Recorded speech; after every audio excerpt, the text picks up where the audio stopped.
Bonjour et bienvenue sur Les Anges en parlent. Aujourd'hui, j'ai la joie de retrouver Lulumineuse pour évoquer un sujet très important, les enfants et plus précisément l'éducation des enfants. Comment fait-on pour qu'ils puissent réussir leur vie? Comment fait-on pour les élever? Je dis élever plutôt qu'éduquer, Mm. parce que élever, ça fait penser à l'élévation. Puis Exactement, ouais, je suis bien l'éducation, d'accord. ça fait plus le tuteur auquel on accroche la branche. Donc voilà, comment les élever pour qu'ils réussissent leur vie et sans les endoctriner? Exactement. Et je trouve que c'est un sujet qui est plutôt passionnant. Je pense déjà qu'il faut aller dans les fondamentaux, c'est-à-dire qu'aujourd'hui, on a décrété, et c'est vraiment ancré, que les enfants, ce sont des coquilles vides qu'il faut remplir pour qu'ils aient de la connaissance. Une connaissance, évidemment, qui est choisie pour être prise, quoi, à l'école. Et les enfants sont de moins en moins quand même dans leur foyer. Ça aussi, ça a été choisi. Et les parents, avec énormément d'injonctions qui se rajoutent, surtout depuis ces dernières années, qui aussi s'ouvrent de temps en autre à d'autres réalités, se demandent comment ils peuvent faire, en fait, avec tout ça. Déjà, j'aimerais rappeler que le processus d'apprentissage, ça n'a rien à voir avec ce qu'on nous a appris. Processus d'apprentissage, c'est quelque chose d'absolument naturel. C'est-à-dire que vous prenez n'importe quelle plante, n'importe quelle fleur, à partir d'une graine, elle va apprendre toute seule à s'épanouir, va se servir de ce qu'il y a autour d'elle. Donc, elle va commencer à apprendre à attirer les minéraux dont elle a besoin. Est-ce que vous apprenez, par exemple, à une espèce de plante très spécifique, comment elle a à, comment dire, faire croître ses racines pour prendre certaines sortes de minéraux? On n'apprend rien aux plantes, elles le font toutes seules. Donc, on voit bien qu'à partir de la graine, il y a un encodage qui est fait. Cet encodage, il est fait par cette intelligence universelle en action. Et cette intelligence universelle en action, elle est codée dans l'ADN de l'espèce vivante. Et c'est ce code-là qui fait que l'espèce vivante va apprendre par elle-même à se servir de son environnement pour croître en elle. Donc, on le voit, on l'observe dans la nature, mais nous, en tant qu'êtres humains, on se dit, bah, nos enfants, ils sont débiles, ils peuvent pas apprendre tout seuls, donc on va leur dire comment apprendre et quoi apprendre. Oui, mais leur environnement, c'est leur famille. Enfin, c'est aussi l'école, c'est tout ça. C'est plus compliqué. Exactement. Le premier environnement d'un enfant, bah, ce sont ses parents. Voilà. C'est la sphère qui l'entoure, la sphère familiale, déjà. C'est très, très important, la sphère familiale. On est en train de, comment dire, d'éclater cet environnement-là sous justement des prétextes d'extrême bienveillance. Et en fait, il faut une stabilité, il faut un environnement sain, il faut un environnement équilibré, et c'est pas ça qu'on prône aujourd'hui. Et ça, c'est très important déjà. C'est-à-dire que avant même d'avoir un enfant, il faudrait déjà que on regarde qui le désire, pour quelles raisons, dans quel environnement. Ça, ce serait déjà au moins prendre la responsabilité du vivant, hein, à la base. Ensuite, quand on accueille l'enfant dans l'environnement, cet environnement-là, il va évidemment l'inspirer. Donc l'enfant, il va tester la matière, parce que l'enfant, il ne vient pas de la matière. Là, il est de retour dans la matière. Peut-être même que c'est la première fois dans la matière. Alors l'enfant, il va commencer à tester la matière. Et en testant la matière, donc en bébé, on le sait, il ramène tout à la bouche, il teste la résistance de la matière, les formes de la matière. Il teste aussi son véhicule de matière. Il va se dire, bon, ok, moi j'ai des bois, bon, c'est quoi au bout de mes doigts? Ok, ça marche. Bon, il va tester, il va faire toute une batterie de tests. Est-ce que on apprend à un bébé à reconnaître ses propres membres? Non, il va le faire. Oui. Donc nous, on va l'accompagner. On va dire, bah, oui, j'ai des petits pieds, j'ai des petits pieds, ça. Voilà. Donc on va l'accompagner. C'est toi. Oh, tu as bien mangé. On met la main sur le ventre. Voilà. Mais c'est naturel, c'est quelque chose qui accompagne son propre processus à lui, parce qu'on ne l'impose pas. Et ensuite, on voit très bien que l'enfant, bah, il va vouloir nous copier, il va vouloir s'inspirer de son environnement. Il a l'intelligence de développer l'inspiration et il va commencer à vouloir évidemment se mouvoir, vouloir marcher, etc. Il va reproduire aussi des sons. Il va comprendre très rapidement que, en fait, contrairement à l'intangible d'où il vient, il doit formuler des sons audibles pour pouvoir manger, pour pouvoir être changé. Donc, il est en train de faire un apprentissage qui est absolument extraordinaire, qui est très, très rapide et très intense. Et on croit qu'il dort et qu'il fait que de manger. Et non, il est en train d'apprendre à une puissance vertigineuse, déjà rien que là. Et à ce moment-là, est-ce qu'on apprend à un enfant à parler? Est-ce qu'on lui apprend notre langue? Ah non, on lui parle en fait. Oui, Donc l'enfant, il est dans son propre processus. Donc on est tous d'accord pour dire qu'un enfant, bah, il apprend à marcher, il apprend à parler, mais après, apparemment, ça s'arrêterait là. Il apprendrait plus rien si on le mettrait pas à l'école à lui dire ce qu'il a à apprendre. C'est là oui, qu'on biaise tout le processus d'apprentissage. Parce qu'on va même lui dire que là maintenant, bah, pour que tu apprennes des choses, il faut que tu ailles dans un endroit spécial où on va te donner des matières à apprendre. Tu n'as pas à les choisir, que ça t'intéresse ou non, et tu vas devoir apprendre ce que tous les enfants vont devoir apprendre, sans affinité aucune, et quand on te l'a dit, à l'âge où on te le dit. Alors qu'on le voit bien, il y a des enfants qui développent d'abord la motricité et après le langage.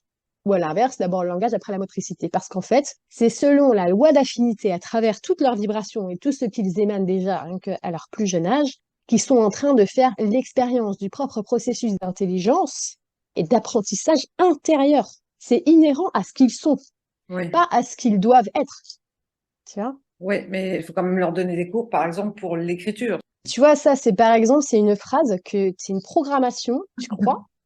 Tu crois, Elisabeth, que bah non. Moi, je te le dis, j'en ai deux. Les deux, ils ont appris à écrire exactement comme ils ont appris à parler. Ça veut dire en copiant, en regardant, avec leur propre processus. Le processus n'est pas du tout les mêmes pour les deux, par exemple. Il y aura autant de processus qu'il y a d'enfants. Ils vont pas commencer à vouloir écrire au même âge parce qu'ils n'auront pas l'utilité. Et je vais Oui, vous dire, un processus d'intelligence, d'apprentissage, c'est très simple. J'apprends ce dont j'ai besoin au moment où j'ai besoin. Et comme j'en ai besoin parce que je suis vraiment intéressée par ce que je suis en train de faire, donc mon âme, mon esprit, mon cœur est dedans, à ce moment-là, je dois apprendre ça parce que ça va m'aider à accéder exactement à ce que je veux. d'accord. Donc c'est une forme de, comment dire, de transcendance à ce moment-là, l'apprentissage. Et donc je vais copier, je vais faire de ma manière à moi, comme j'aime, et je vais l'apprendre. C'est comme ça qu'on fait pour apprendre. Oui, Il n'y a personne qui vous apprend rien, hein. Vous apprenez tout vous-même en fait, hein. oui, on montre. Mais effectivement, c'est l'enfant qui décide d'apprendre ou pas. Quel que soit son Exactement. âge, d'ailleurs, l'adulte aussi décide ou pas d'apprendre. Absolument. Ça, déjà, c'est très important parce qu'on voit comment nous, on impose l'apprentissage, une forme d'apprentissage qui, Oui, en plus, est décriée par les neurosciences aujourd'hui. Vous avez qu'à regarder Idrissa Berkane qui en parle extrêmement bien, par exemple. Eh ben non, on continue. On continue. Mais bon, on touchera pas à ça. Pourquoi? Parce qu'il y a une volonté quand même obscure derrière.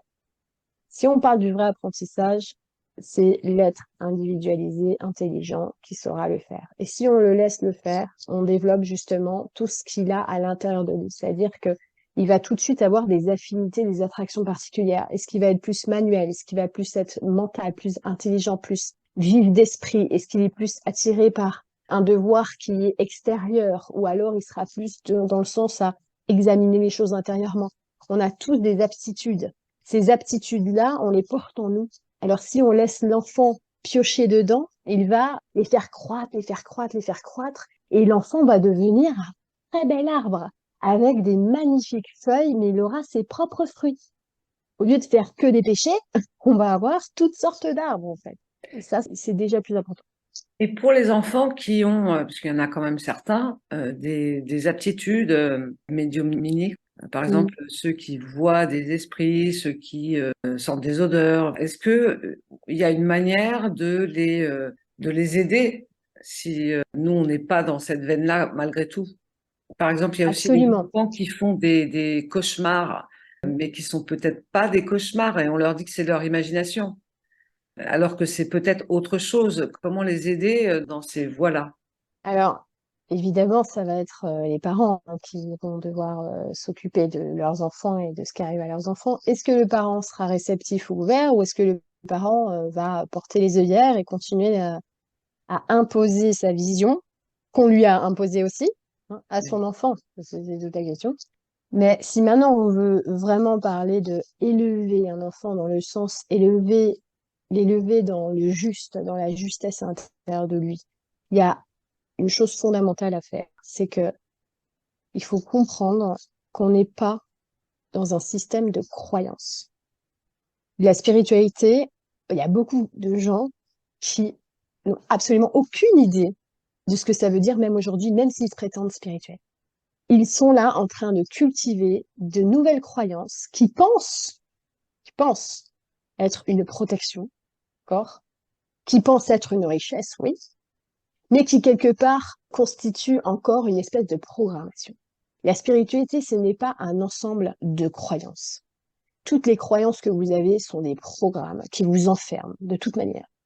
Donc la spiritualité, comme on l'entend actuellement aujourd'hui, c'est faire l'expérience du réel. Le réel, c'est quoi le réel? Le réel, c'est de se rendre compte qu'il y a un monde tangible, il y a un monde intangible. Et que le monde intangible, c'est lui qui a la maîtrise du monde tangible.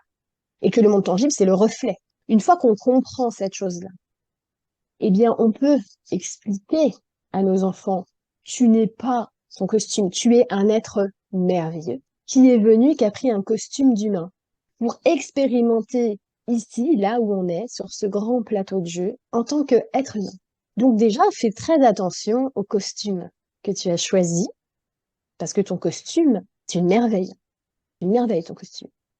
Et Oui. ensuite, à tous les gens qui t'entourent. Les gens qui t'entourent, ils se font la même expérience que toi. Ils sont dans un costume d'humain, tu vois. Déjà, ça donne une autre dimension à la vie. Ça donne une responsabilité aussi dans le sens où, oh, je sais que je suis quelque chose de merveilleux dedans et d'intelligent. Et donc, c'est à moi de comprendre, de prendre conscience de toute la chance que j'ai avec tous les paramètres qui m'entourent pour quelque part écouter cette lumière au fond de moi.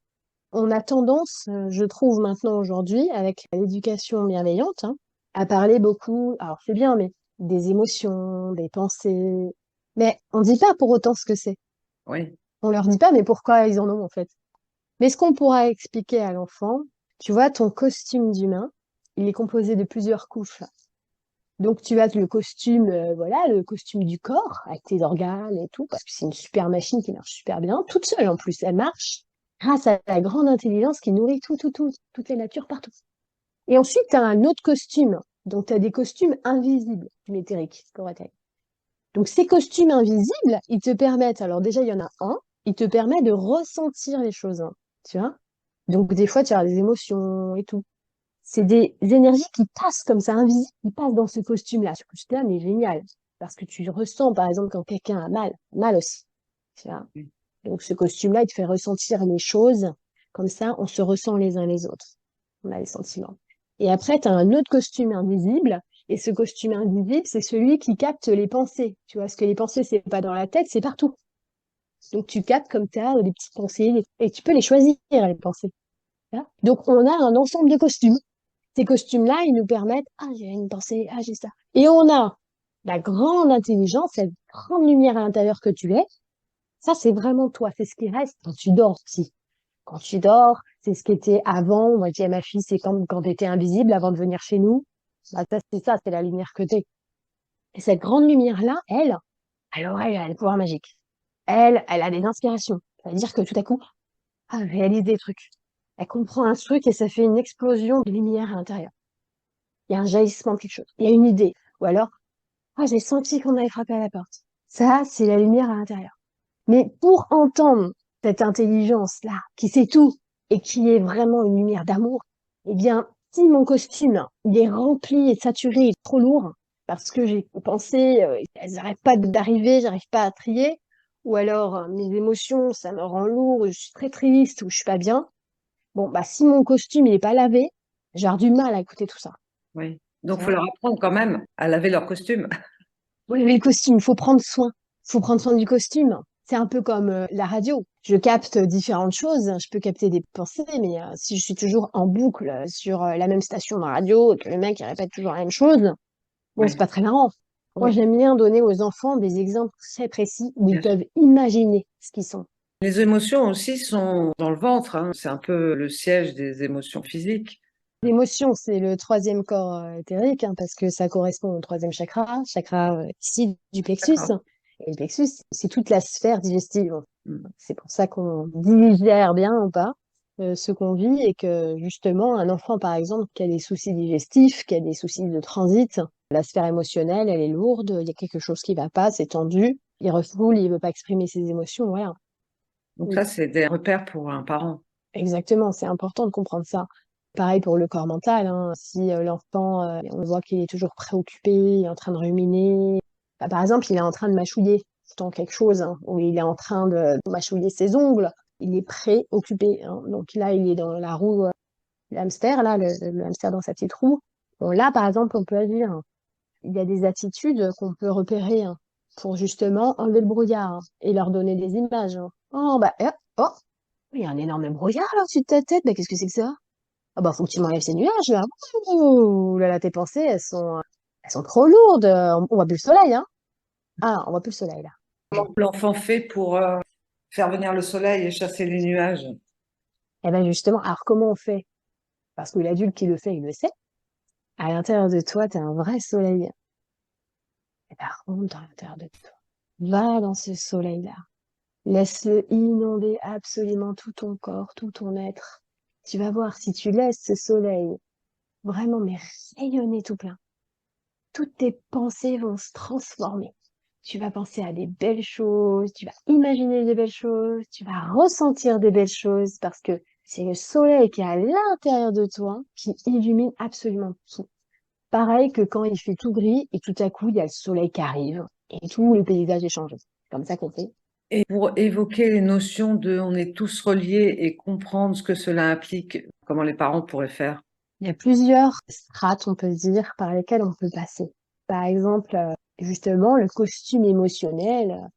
Tu vas voir, quand tu regardes quelque chose, par exemple, la petite fille est triste, hein, et toi aussi t'es triste, hein. Ah, c'est même pas toi. Bah, c'est parce que vous êtes le même être, le même soleil. Tu vas penser à quelque chose, alors que bah, maman aussi, elle a pensé juste à l'instant. Oh, c'est parce qu'on est dans la même mer de pensée, en fait. Et nous, on a capté la même pensée, tu vois. Et ensuite, ce soleil que je suis là, et ben justement, ce grand soleil, c'est comme si, ah, mais en fait, on est un seul soleil. On est tous unis dans un seul soleil, et nous, on a pris comme une goutte de ce soleil en nous. Donc, on est tous le même soleil. Moi, je leur dis souvent à mes enfants que si on enlève tous nos costumes, il ne reste que la lumière. Et la lumière, eh ben, c'est la même dans tous les êtres vivants, partout, partout. Mais il y a aussi des êtres qui n'ont pas de soleil, qui l'ont éteint, qui sont plutôt dans le côté sombre. Alors, il y a d'autres choses que j'aime partager avec les enfants personnellement. C'est justement, et c'est très important, c'est l'existence de deux personnages qui sont à l'intérieur de chacun de nous. Il y a l'existence du tyran, et ça, le tyran, ça, c'est pas évident, le tyran.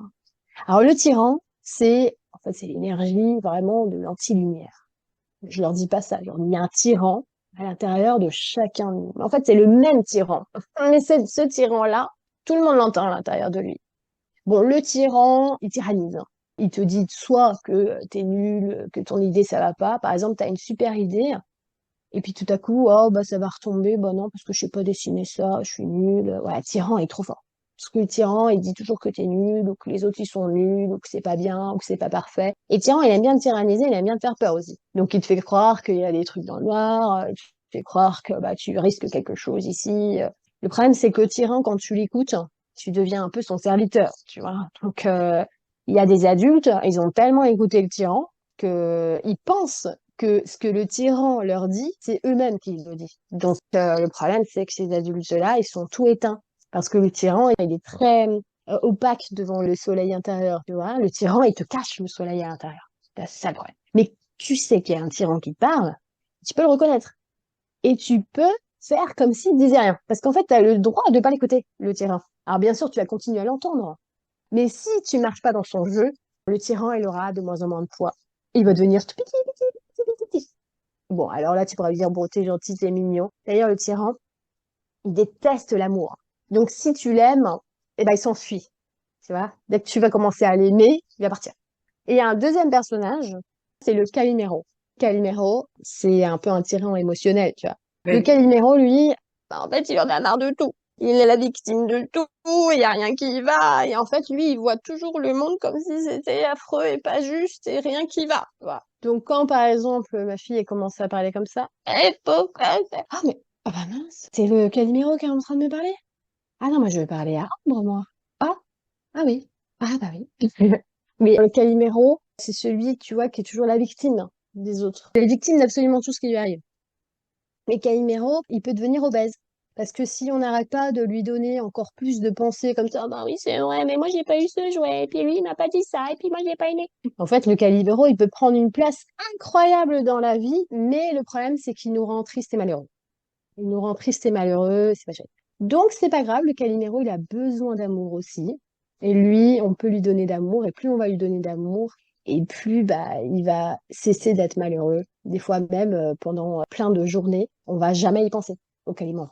Tu vois, il va revenir peut-être après. C'est pas grave, des fois il revient, après il repart. Tu vois. Donc on va faire en sorte que ces énergies-là, l'enfant les reconnaisse. Parce que s'il les reconnaît, il peut les maîtriser intérieurement. Bien sûr. Tu vois? Parce que de la même manière, imagine que quelqu'un te transmet une sorte d'énergie comme ça. Si tu le sais depuis que tu es petit, eh ben, tu vas dire, ah, c'est le tyran de la personne qui est en train de me parler. C'est le tyran de la personne qui est en train d'écrire ce commentaire. Oui. C'est le tyran de la personne que, tu vois? Il faut comprendre une chose, c'est que dans les plans supérieurs, on n'accuse jamais, jamais les êtres. On a tellement conscience que dans ce milieu astralisé où on est, dans les eaux où on gravite, et dans l'inconscient, puisqu'on est des êtres, pour la majorité ici, profondément inconscients, la manipulation de l'énergie par tyrannique, vraiment de l'anti-lumière, l'anti-amour, elle est partout. Mais on a conscience que ce n'est pas l'âme qui est méchante ou qui est le mal. C'est le mal qui se sert de l'âme. Et c'est l'âme qui, malgré elle, lui sert de serviteur, qui le sert. Et en ce moment, on le voit que trop bien, que les âmes se tournent du côté du tyran et du côté du Calimero pour justement faire passer des choses qui ne devraient pas passer, parce que c'est loin de la morale, loin de la logique et loin du sens.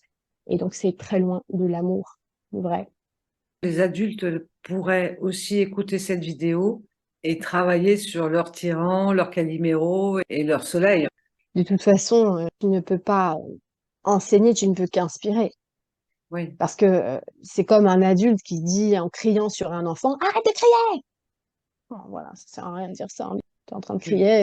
Donc oui, évidemment, c'est à l'adulte de montrer l'exemple et de comprendre ce qu'il est en train de dire, parce que sinon ça sert à rien. Si les adultes qui écoutent ça intègrent ça pour élever leurs propres enfants, ça fait une chaîne vertueuse. Exactement. Parce que nous, on n'a pas été élevés comme ça. Non. Donc, on n'a pas les bons réflexes. Il faut qu'on s'éduque, enfin, s'éduque, on s'élève pour pouvoir élever nos propres enfants. Élever, c'est vraiment mettre l'accent sur la lumière Oui, des enfants et leur, comment dire, leur joyau. Par exemple, moi, je sais, je dis à mes enfants, je leur ai montré quels sont leurs super pouvoirs. Ils sont différents. Donc, je vais dire à mon fils, oh, parce que à chaque fois, lui, depuis qu'il est né, il a le pouvoir de la précipitation. Ça veut dire qu'il manifeste exactement ce qu'il veut, et même quand moi je veux pas. Ça veut dire que même les parents n'ont pas de pouvoir. Par exemple, je voulais pas forcément qu'il ait un skateboard. Il était trop petit à ce moment-là. Je trouvais que c'était petit. Et ben, quand le skateboard est venu à lui, quand même, tu vois.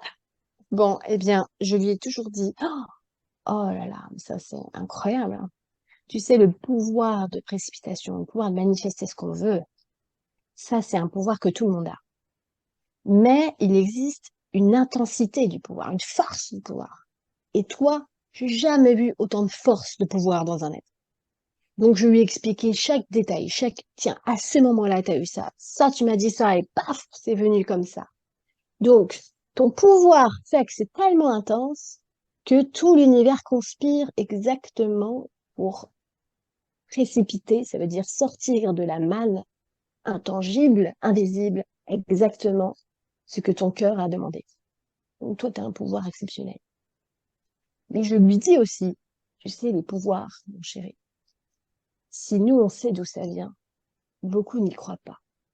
Parce que les gens qui pensent être leur costume d'humain, et qui ont oublié qu'ils ont la lumière à l'intérieur, ils peuvent pas comprendre d'où vient le pouvoir. Parce que le pouvoir, il vient jamais de toi.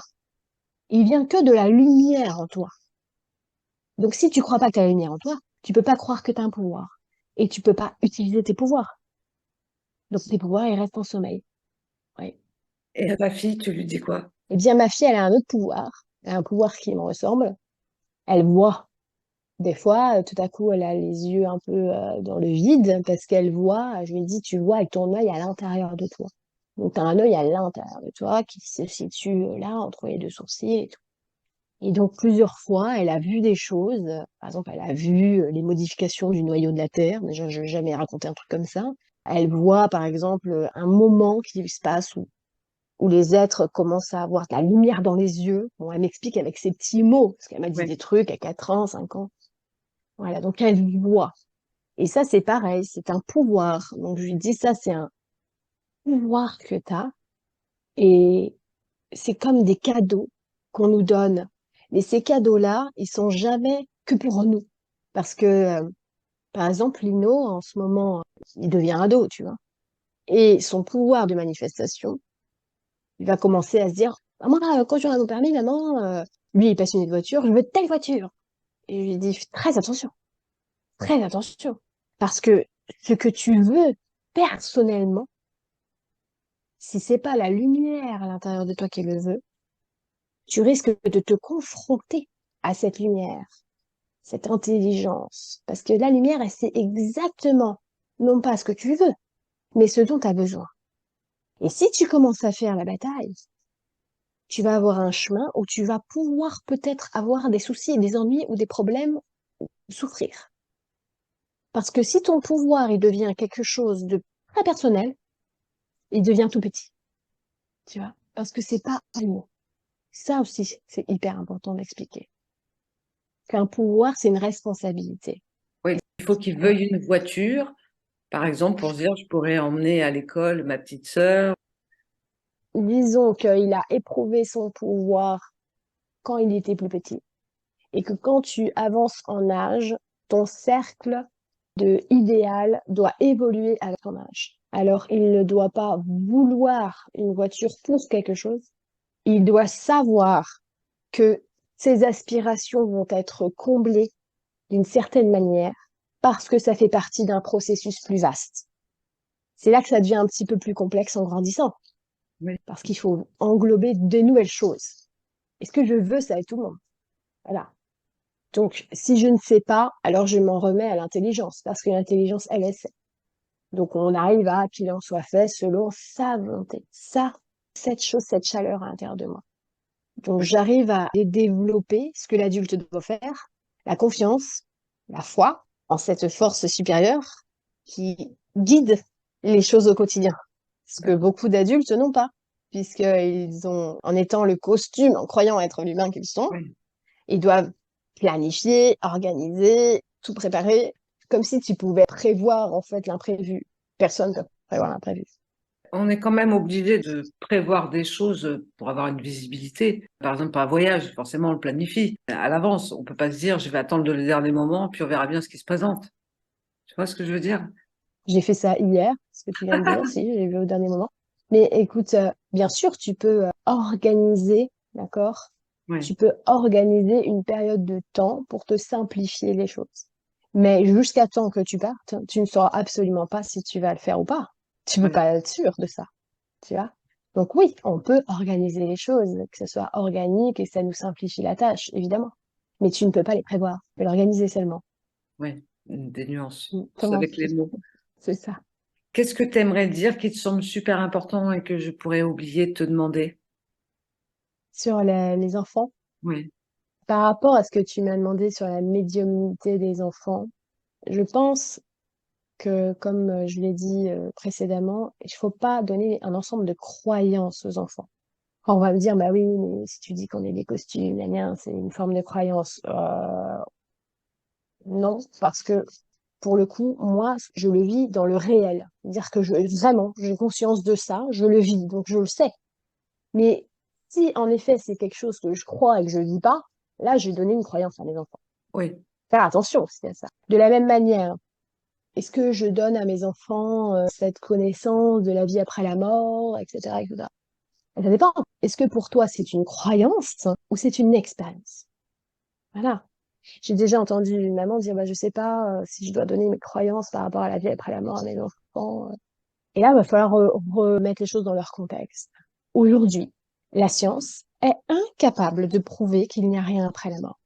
Donc, où est la croyance? C'est une croyance de Ouais. croire qu'il n'y a rien après la mort. Donc là, on donne une croyance, c'est complètement toléré par tout le monde et c'est admis comme un fait commun. Même les scientifiques commencent Évidemment, à revenir là-dessus. heureusement, parce que justement, la science, elle peut par contre démontrer qu'il y a bien une activité ou une sorte d'activité après la mort. Sans compter évidemment les milliers, les centaines de milliers de témoignages depuis 2000 ans, partout aux quatre coins du monde. Bien sûr. Sans compter ceux qui reviennent, ceux qui font des NDE, etc. J'en passe. Donc, on voit bien que même la science, eh bien, elle peut contribuer à donner non pas une croyance, mais une vérité. Donc, il faut bien regarder aussi de ce côté-là. Est-ce qu'on n'a pas des choses qu'on donne comme des vérités, alors ce sont des croyances, des choses qu'on nous balance comme ça.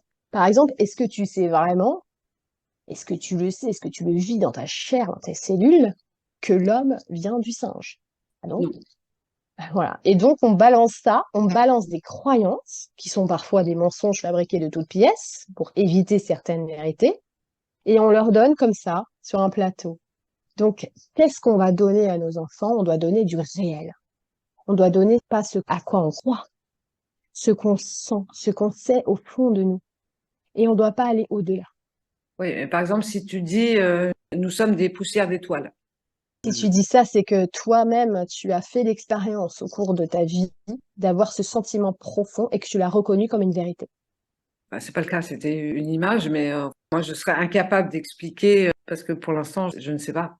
Je n'ai Exactement. rien expérimenté dans ce sens-là. Tu peux Quelqu'un comme demander moi, à l'enfant comment toi tu te vois. Tu peux ouais, demander à l'enfant, tiens, moi souvent je cherche à pas répondre. Je dis plus, comment toi tu vois ça? j'ai Hmm. déjà fait ça par rapport à des choses comme le Père Noël, parce que le Père Noël existe ou pas. J'ai Oui, raconté parce que, la vraie histoire, hein. d'accord. C'est-à-dire que c'est quand même dommage parce qu'on dit qu'il y a un gros monsieur qui vient donner des cadeaux une fois par an. Mais Mm. la vraie histoire, c'est que il y a un père divin qui vit en nous et qui nous apporte tous les jours les cadeaux du ciel dont on a besoin. Quand Ouais. même carrément mieux que d'attendre juste une fois par an et d'être limité à tant de cadeaux. Tu vois, Exactement. c'est carrément plus magnifique. Des cadeaux surtout matériels et pas forcément des cadeaux spirituels, Évidemment. parce que ça, c'est Surtout que tu vois bien qu'il y avait des études qui ont été faites, des témoignages d'enfants, quand on leur demande vraiment ce qu'ils veulent pour Noël, ils ont tous répondu, bah, je veux passer du temps et je veux jouer avec mes parents. il y en a qui veulent des grosses voitures, hein, Il y en a qui quand ont des même. grosses voitures. Ou des voitures de pompiers, ou des petites filles, des poupées, etc. Oui, mais parce qu'on leur a dit qu'un cadeau, c'était matériel. Ouais, c'est ça. Si on lui demande qu'est-ce que tu veux vraiment, mais pas forcément un objet. Bon, déjà, il réfléchirait autrement, Ouais, hein. Si c'est exact. induit que c'est un cadeau qui doit être emballé, bah, ils se disent, bon, alors qu'est-ce que j'ai envie? Ouais, moi, je trouve qu'il y a beaucoup d'adultes qui devraient écouter cette vidéo parce que on apprend aussi pour soi et peut-être même pour nos petits-enfants. Ce sont des bons conseils. Tu ne vas à l'encontre de rien. Tu vas juste Exact. apporter de la lumière dans l'éducation. Tu vois, moi, je pense qu'un enfant, la meilleure protection qu'on peut lui donner, les meilleurs outils qu'on peut lui apporter, ce n'est pas de la connaissance extérieure, c'est la connaissance de soi. Mm. Parce que ton enfant, dans une situation, justement, parce qu'il en vivra des expériences, eh bien, s'il sait qu'à l'intérieur de lui, il y a un être suprême, une présence magique, n'importe quel nom tu lui donneras, qui est infiniment intelligente, et que s'il sait se maîtriser, il sera toujours aidé par cette intelligence.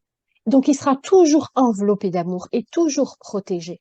Il aura toujours ce moment où il sentira quelque chose, où il sera guidé, où il aura une pensée qui va lui traverser. Il va avoir un sentiment, quelque chose. Eh bien, c'est la meilleure et la plus grande et la seule des protections qui existent sur toute la planète, dans tout l'univers.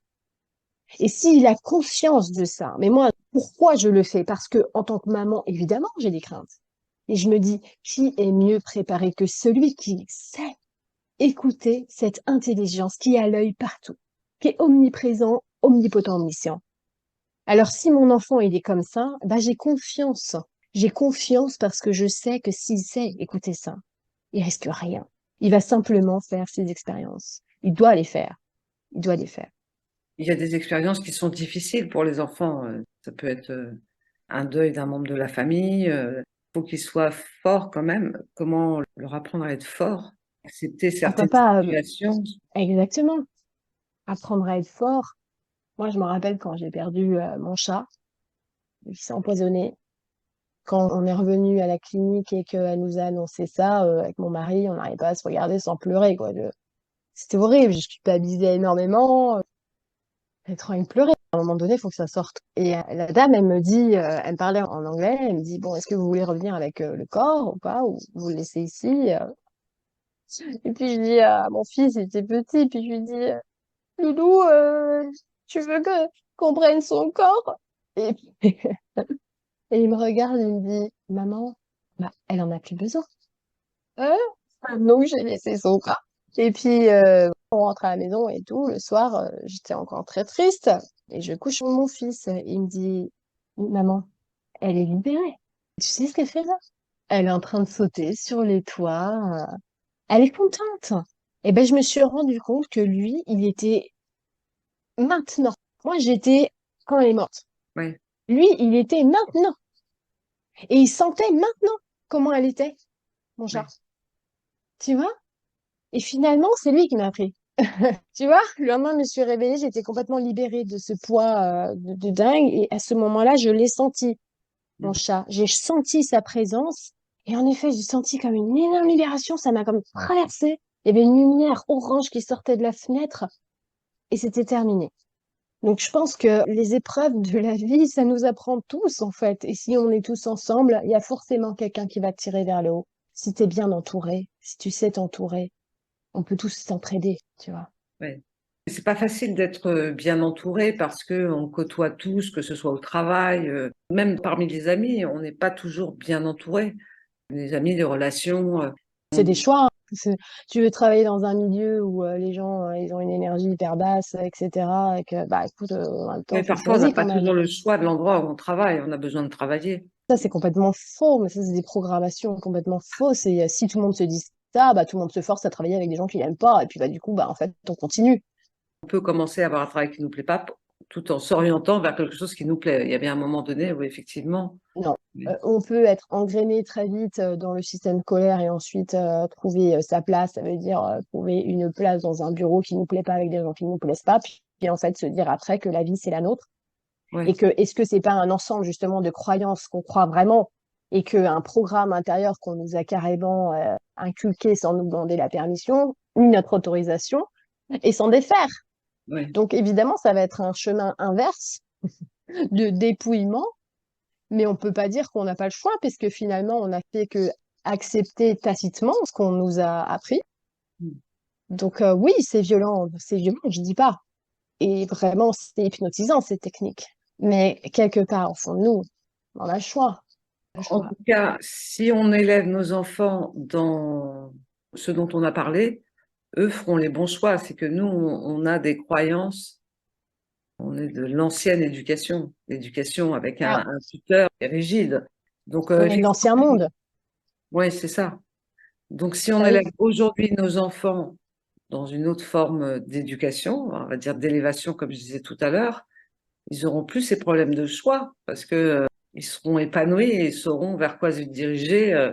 Ils auront la bonne intuition. Mais en fait, ils comprennent le fonctionnement du réel, comprennent le fonctionnement de la puissance colossale de l'intelligence en action. Donc, ils ont du respect pour tout. Ils ont du respect pour les êtres vivants, ils ont du respect pour la nature, ils ont du respect pour l'univers, ils ont du respect pour la force qui les anime. Ils sont humbles devant la lumière qui les nourrit. Déjà, on aurait pu autant d'être profondément égotiques, hein, égoïstes, égocentrés, hein.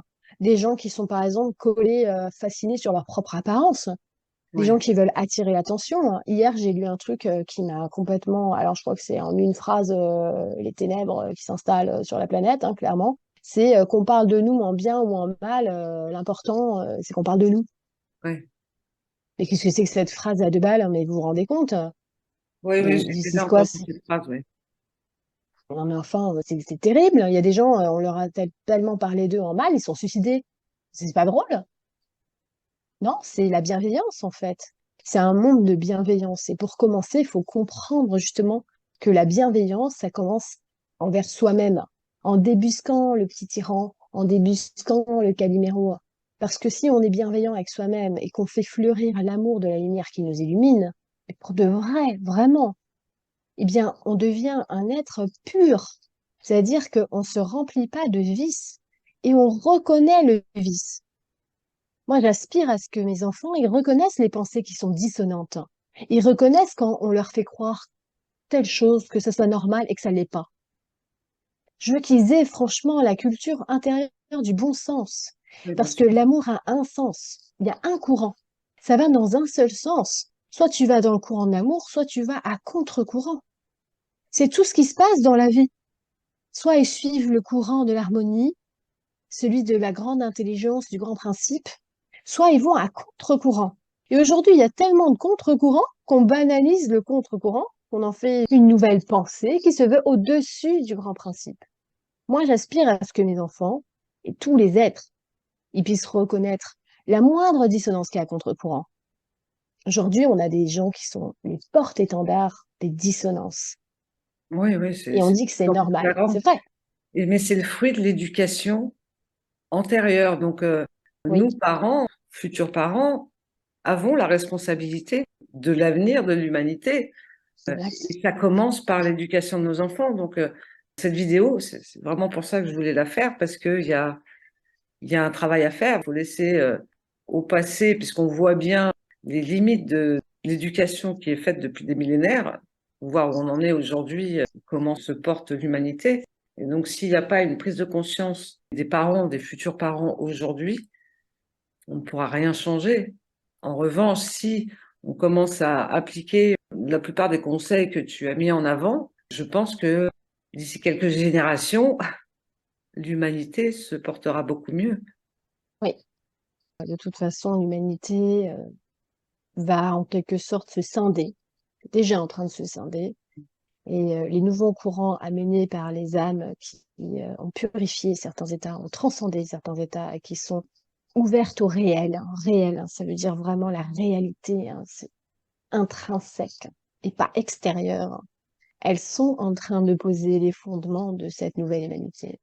Mais ceux qui sont les serviteurs de l'ancien et qui s'accrochent à l'ancien comme des moules sur leur rocher, malheureusement, ils se confrontent et se confronteront à une série d'événements qui seront vraiment destinés, vraiment destinés, avec tout l'amour de cette intelligence, à un petit peu les secouer, leur montrer et les faire se retourner en eux. C'est exactement ce à quoi on est en train d'assister aujourd'hui avec toutes les manifestations météorologiques, cataclysmiques qui se passent. Il y en aura encore d'autres choses. Fruit de l'homme ou fruit de la nature. C'est une équation qui est divine et qui est orchestrée pour montrer le divin dans l'humain. De toute manière, oui. Comment on pourrait conclure cette belle vidéo? Eh bien, je dirais que pour parler à un enfant, la plus belle manière de parler à un enfant, c'est de faire parler l'enfant à l'intérieur de vous. C'est comme ça qu'on parle à un enfant. Jolie conclusion. Merci Lumineuse d'avoir accepté de faire cette vidéo qui me semblait vraiment cruciale. Ouais, merci Elisabeth, mais t'as raison, c'est un sujet tellement important, tellement. À bientôt. À bientôt sur Les Anges en parlent.